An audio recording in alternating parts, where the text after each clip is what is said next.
When I first got ordained, people were worried about, oh, you're a woman, and you're going to encounter all these prejudices and that because you're a woman priest. And actually, I encountered more prejudice as a professional woman trumpeter than I did as a priest.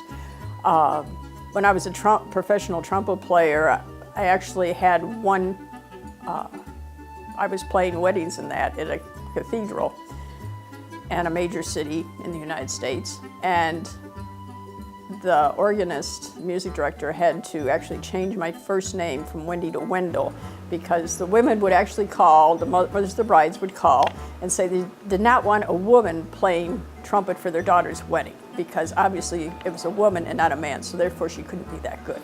At Canterbury Center, we actually were a safe place for a transgender student who had gotten kicked out of his apartment and had no place else to go, so I was working with the university to get him housing and that. The very first wedding that I officiated at as an Episcopal priest was for a lesbian couple who had come to our church, and they were in their 70s and thought that they would never be able to get married in a church. And so they were married in our church, and they are members of our church.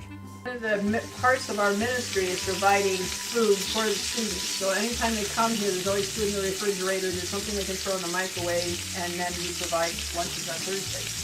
And before I got here, there was a woman who was a chaplain, and one of the things that happened was she didn't cook, and so they had actually thought that since she was a woman, she knew how to cook, which was not a really good idea. So they hadn't asked, and then she found out that a major part of her ministry was providing food for students. So she ended up buying a lot of pizza because she didn't know how to cook. So I'm a priest in the Episcopal Church, and the Episcopal Church has actually had the time and has spent the effort to work through having women as ordained clergy, whereas some of the other denominations are still working to accept women. Yeah, Baptist is a hard place to be a female. Even the ones that are maybe more progressive or moderate aren't even that supportive. I felt called as a teenager, but I went to a Southern Baptist church that didn't really know what to do with that. So they said I could be like a missionary or work with children, and I don't really like kids, and I didn't really feel to call to any one specific country. But then I went to college, and I found a lot of professors who supported me and who advocated for me and showed me that there was a way that women could work in whatever form of ministry that we could be called to. So I feel like there's like a continuum of like people who are really supportive and advocate for me, and then you kind of have people who are openly against, and then you have this middle of, the middle's almost the worst because I think they're my friend and then they do things that are hurtful or not helpful.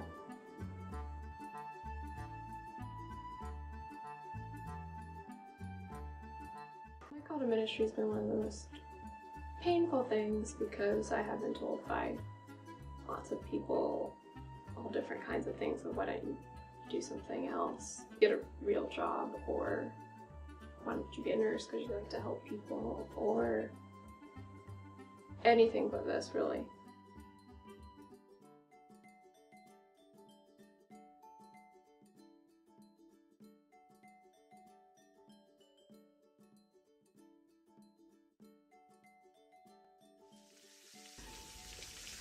We also have, when I first got here, the Islamic Center was not part of the campus ministry organization, and now they are. So it's also bringing in Buddhist and Islamic members who were not part of the campus organization back in '07. I think it's a good thing because it's more diverse. So we have more diversity among the chaplains themselves, and it provides different ways of meeting students' needs.